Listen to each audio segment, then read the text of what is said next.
आज का मानव उत्कर्ष महोत्सव जो था, जो संस्कार के बारे में बताया, उस पर बाद में जो लोगों के लिए एक समर्पण, मतलब एक संत के रूप में जो रहता, वैसा एक इंसान के रूप में हम लोग कैसा कर सकते, वो सीखने मिला।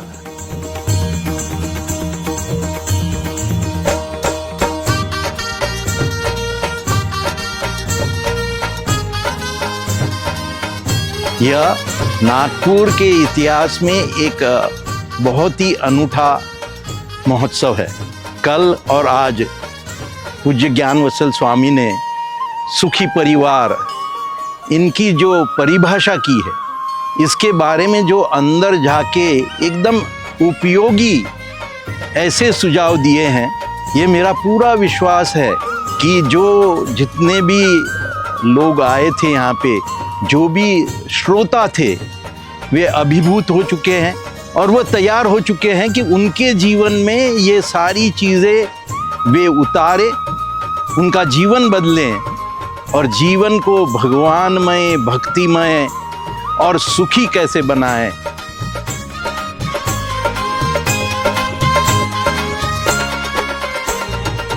हमारा जीवन 3 परिस्थितियों में से पसार होता है, आदि भौतिक, आध्यात्मिक और दैविक। और मुझे ये महसूस करते हुए, अनुभव करते हुए खुशी हो रही है कि स्वामीनारायण संप्रदाय के माध्यम से हम नागरिकों को आदि भौतिक के साथ साथ हमारी आध्यात्मिक ऊर्जा को विकसित करने का मौका मिलता है।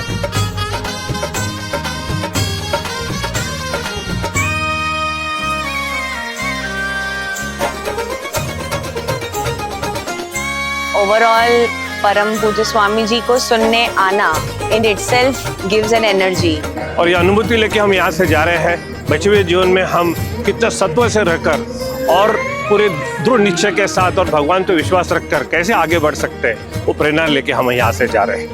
અને સ્વામીજીએ જે આપણને બધી વાતો કરી છે એ આપણે આપણા પરિવારમાં બધા સ્વજનો બધા ભેગા મળીને ઉતારીએ તો સાચા અર્થમાં આપણા પરિવારનું, આપણા સમાજનું, આપણા દેશનું કલ્યાણ થશે।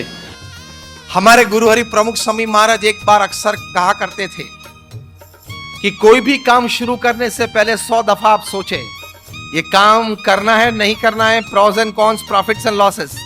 लेकिन एक बार आपने तय किया 100 दफा सोचने के बाद कि ये काम करना है और वो काम चालू किया, तो 100 विघ्न आए तो भी रुकना मत।